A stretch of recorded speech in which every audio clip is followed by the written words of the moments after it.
Red టీవీలో మీ వ్యాపార ప్రకటనల కోసం ఈ నంబర్ని సంప్రదించండి. Hi viewers, welcome to our channel.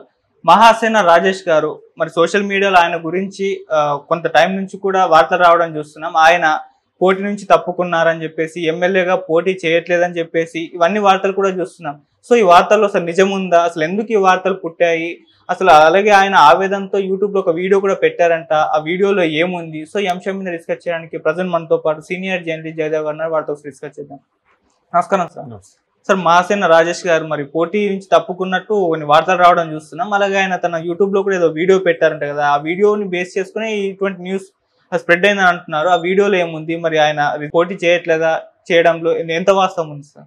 ఆయన దిగిపోతే నయం కదా, పోటీ చేయకపోతే బెటరా బాబు అన్నట్టుగా ఒక వీడియో రిలీజ్ చేశారు. ఎందుకనంటే, నా వల్ల పార్టీ అధ్యక్షులకి, పవన్ కళ్యాణ్ గారికి, వీళ్ళందరికి కూడా ఇంపాక్ట్ పడుతుంది. అసలు నన్ను ఎదుర్కోలేక ఇన్ని రకాలుగా పుట్టిస్తున్నారు, ఇన్ని రకాలుగా చేస్తున్నారని ఆయన ఒక ఆవేదన వ్యక్తం చేశాడు. దాన్ని ఒక శాటిలైట్ ఛానల్ వాళ్ళు టెలికాస్ట్ కూడా చేశారు. చూస్తే అంటే మీరు జనరల్గా ఆయనకి మరి జర్నలిజం బ్యాక్గ్రౌండ్ ఎంతవరకు ఉందో తెలియదు. తర్వాత నాకు తెలిసి ఏ శాటిలైట్ ఛానల్లో యాంకర్గా పనిచేశారేమో అనేది చాలా బాగా చేస్తాడు ఆయన. విత్ ఇన్ సెకండ్స్లో వీడియో అప్లోడ్ చేసేస్తాడు. ఇప్పుడు ఒక అంశం ప్రభుత్వం సంబంధించి వచ్చింది అనుకోండి, దాన్ని ఎట్లా క్యాజువల్గా ఎట్రా బాబు మీకు ఈ మధ్యం తెలియపోతే ఎట్రా ఎట్లా అంటే ఒక కింద స్థాయి మామూలుగా వాళ్ళ టీంలో ఉండే కుర్రోళ్ళకి బోధించినట్టుగా మాట్లాడతాడు ఆయన. అవును. ఆ స్టేజ్ ఫీర్ కానీ మాట్లాడేటప్పుడు బెరుకు కానీ ఏముండదు. క్యాజువల్గా టచ్ స్క్రీన్ని హైలైట్ చేస్తూ, ఎన్లార్జ్ చేస్తూ, అలా డౌన్ చేస్తూ, ఇక్కడ ఈ వీడియో చూడండి, ఇక్కడ ఇది చూడండి, దీన్ని అంటే వాళ్ళు ఏ సందర్భంలో ఏం మాట్లాడారు అనే దాన్ని ఎట్లా వ్యంగ్యంగా ఎలాగ దాన్ని కన్వర్ట్ చేయడం కూడా అది గొప్ప విషయమే కదా. అందరికీ రాదు అది. మీరు ఎడిటోరియల్ చూస్తే న్యూస్కి చాలా సిద్ధాస్తులు ఉంటారు.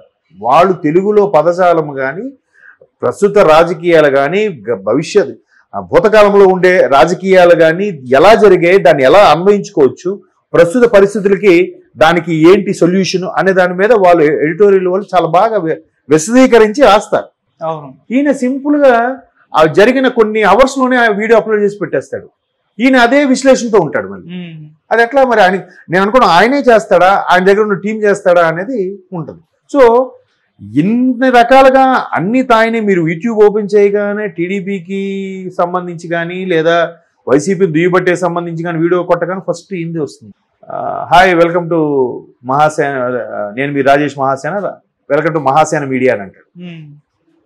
ఎంత హైప్ అయిపోయింది. ఆ మధ్యన టీడీపీ గ్రాట్యుటీకి సంబంధించి చంద్రబాబు గారు గ్రాట్యుటీ సభ గచ్చిబౌలి స్టేడియంలో జరిగినప్పుడు కూడా ఈయన చీఫ్ గెస్ట్గా వెళ్ళి మాట్లాడాడు. ఈయన అంటే మరి అంతగా ఇదైనప్పుడు ఒక్కసారిగా ఈ సోషల్ మీడియాలో ఆయనకంటే గిట్టని వాళ్ళు, ఈ వైసీపీకి చెందిన వాళ్ళు ఇంకా విపరీతంగా దిగుపడుతున్నారు. ఆయన గతంలో ఈ అమ్మాయితో తిరిగాడని, అక్కడికి వెళ్ళాడని, ఇది ఇంకా ఒకటి కాదు. అంటే ప్రతి రాజకీయ నాయకుడిలో ఉన్న లోపాలన్నీ ఉన్నాయి. అంటే దీన్ని ఇంకా రాజేష్ గారి టీంలో చెప్పాలంటే, ప్రస్తుత ప్రభుత్వంలో ఉండే నాయకుల యొక్క లోపాలన్నింటినీ కూడా ఈయనకి ఒక్కడికే ఆపాదించేసి, ఒక మంత్రి అమ్మాయితో అఫైర్ పెట్టుకున్నాడు, ఈయనకి అఫైర్ ఉంది. ఇంకో మంత్రి అమ్మాయిలతో దుబాయ్లో తిరిగాడు, ఈయనకి అఫైర్ ఉందని, ఈయన తిరిగాడు. అంటే వాళ్ళ లోపాలన్నీ వీళ్ళు పెట్టినట్టుగా ఈయనకి ఏదో ఒక మనిషిని మార్ఫింగ్ చేసి పెట్టేసి ఈవితో ఉన్నాయని ఇట్లా బదనాం చేస్తున్నారు. చేస్తూనే అసలు ఈయనకి టికెట్ ఇచ్చారు, అసలు అధినేతకి బుద్ధి లేదు అన్నట్టు కూడా మాట్లాడుతున్నారు. ఆయన అక్కడ కొద్దిగా మనస్తాపానికి గురయ్యాడు. అదే నన్ను ఎదుర్కోలేక నాకు టికెట్ ఇచ్చినందుకు వాళ్ళకండం ఏంటి, వాళ్ళకి ఇబ్బంది అవన్నీ అనుకుంటే నేను తప్పుకుంటాను రా బాబు అన్నాడు అంటున్నాడు. బట్ మీరు ఆ వీడియో రిలీజ్ చేసిన కింద కామెంట్స్ చూస్తే ఆల్రెడీ 200 పైన కామెంట్స్ ఉన్నాయి. కామెంట్స్ అన్నింటిలో కూడా అన్న మురిగే కుక్క కరవదన్న, కొన్ని కుక్కలు అలా మురుగుతూనే ఉంటాయి, మీరేం పట్టించుకోవద్దని ఒక్కొక్కరుగా ఆయన అభిమానులు, ఆయన ఫాలోవర్స్, ఆయన సబ్స్క్రైబర్స్ ఇట్లా కామెంట్ చేయడం కూడా చూశాను. నేను వీడియో కన్నా అవి ఎక్కువ చదివాను. వీడియో జస్ట్ 2 మినిట్స్ అంత ఉంది వీడియో. వీడియో కింద కామెంట్స్ చూస్తే ఇట్లా భయంకరంగా ఉన్నాయి.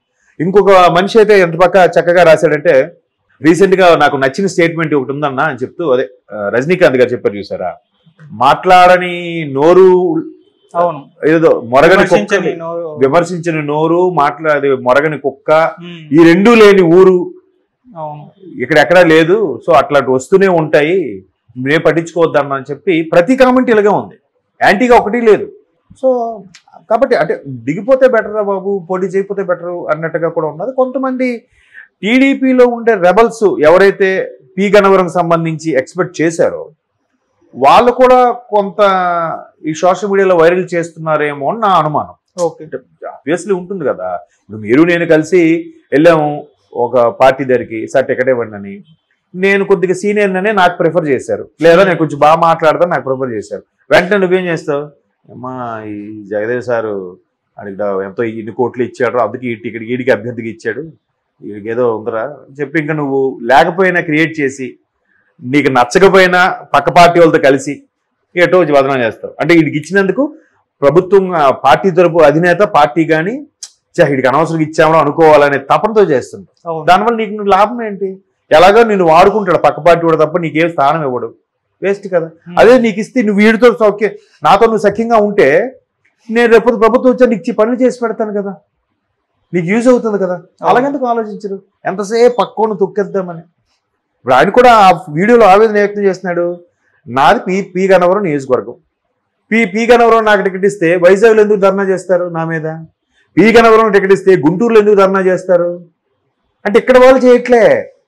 స్థానికంగా ఉండే వాళ్ళకి ఎవరికి నొప్పి లేదు, ఈయన ఎక్కడ హైలైట్ అయిపోతాడో ఇంకాస్త హైప్ ఇచ్చేస్తుందేమో అనే ఉద్దేశంలో వైజాగ్లో గుంటూరులో చేయడం. ఇప్పుడు కోనసీమ జిల్లా, అది కోనసీమలో చేయండి, అమలాపురంలో చేయండి, రాజమండ్రిలో చేయండి, కాకినాడలో చేయండి. అంటే చూసారు ఎంత బాగా స్కెచ్ అల్లుతున్నారు. అది ఆయన ఆవేదన. బట్ అలా ఏముండదు, చెప్తారు. ఇప్పుడు ఖచ్చితంగా చంద్రబాబు గారి నుంచి ఫోన్ వస్తుంది, లేదా లోకేష్ గారి నుంచి ఫోన్ వస్తుంది, బాబు నువ్వు ఇంకా రాజకీయాలు అడుగు పెట్టాలనుకుంటున్నావు, యువనేతగా నీకు ఒక అవకాశం వచ్చింది అంతే కదా. 24 మంది ఫస్ట్ కొత్త మంది 94 డిక్లేర్ చేస్తే 24 మంది కొత్త వాళ్ళలో ఈయనొకడు. నువ్వు ఆరంభంలో ఉన్నావయ్యా, నువ్వు ఇప్పుడే భయపడితే ఇలాంటి విమర్శలకి బెరుకుగా ఫీల్ అయితే ఇంక చాలా భవిష్యత్తు ఉంది నీకు, ఎందుకు భయపడతావు అని ఖచ్చితంగా సపోర్ట్ ఇస్తారు. రాజకీయం అంటే అదే. అవును, బురద జల్లడానికైనా జల్లించుకోవడానికైనా సై అనాలి, రెడీ. ఇప్పుడు సిద్ధం అని పెట్టాడు ఆయన జగన్మోహన్ రెడ్డి. వెంటనే ఏమన్నాడు, నేను యుద్ధానికి రెడీరా అని అనకుండానే శంఖారావం అని పెట్టాడు ఆయన. శంఖారావం అంటే అర్థం ఏంటి? యుద్ధానికి ముందు శంఖం ఊదితే శంఖారావం అంటారు, ఆ శంఖం చేసే శబ్దాన్ని శంఖారావం అంటారు. రెడీ, సైనికులు అందరూ కూడా సిద్ధమైపోతారు. మళ్ళీ సూర్యాస్తమయం కానీ మళ్ళీ మరొకసారి శంఖారావం పూజ కానీ ఆగిపోతుంది. చూసాను తెలివిగా పెట్టాడు. అదే కదా, రారా తేల్చుకుందాం అన్నట్టే ఉంది కదా, అంతే. దానికి భయపడకూడదు, అలా అన్నాడని ఇవ్వకూడదు. ఆయన లోకేష్ గారు కూడా చాలా సందర్భంగా చెప్పాడు కదా, గొప్ప అన్నారు, మాట్లాడడం చేత కాదన్నాడు, వేస్ట్ గారు అన్నారు, వీడు నత్తి ఉందన్నారు, ఆ సీనియర్కి రెస్పెక్ట్ ఇవ్వడం అన్నారు, ఎన్ని అన్నారు. ఏమైనా ఇదేందా, సొంత కొడుకునే గెలిపించుకోలేకపోయాడు అన్న చంద్రబాబు నాయుడు అన్నారు. మంగళగిరిలో ఓడిపోయినోడికి మంత్రి పదవి ఎన్నో అన్నారు. మరి అవన్నీ భయపడి ఆయన ఇంట్లో కూర్చుంటే ఈరోజు యువగలంతో ఎంత హైలైట్ అయ్యేవాడా? అరే బాలా చేంజ్ అయ్యాడరా, విమర్శకులు కూడా చేంజ్ అయ్యాడరా అంటున్నారు. పాప రామ్ గోపాల్ వర్మ లాంటి కూడా స్టేట్మెంట్ ఇచ్చారు కదా, నేను ఆయన పప్పుగా ట్రీట్ చేయడం వల్ల ఏంటో ఆయన బాగా మేకోవర్ అయ్యాడు, బాగా చేంజ్ అయ్యాడు అన్నాడు. చూసారా వీడియో? ఆర్జీవి లాంటి వ్యక్తి కూడా లోకేష్ని మెచ్చుకున్నాడు. మరి ఎంత కష్టపడకపోతే ఆ చేంజ్ వస్తాడు, ఎంత ఓర్చుకోకపోతే ఆ చేంజ్ వస్తాడు. సో రాజేష్ మహాసేన్ గారు కూడా ఇది ఆరంభం అవనేవండి.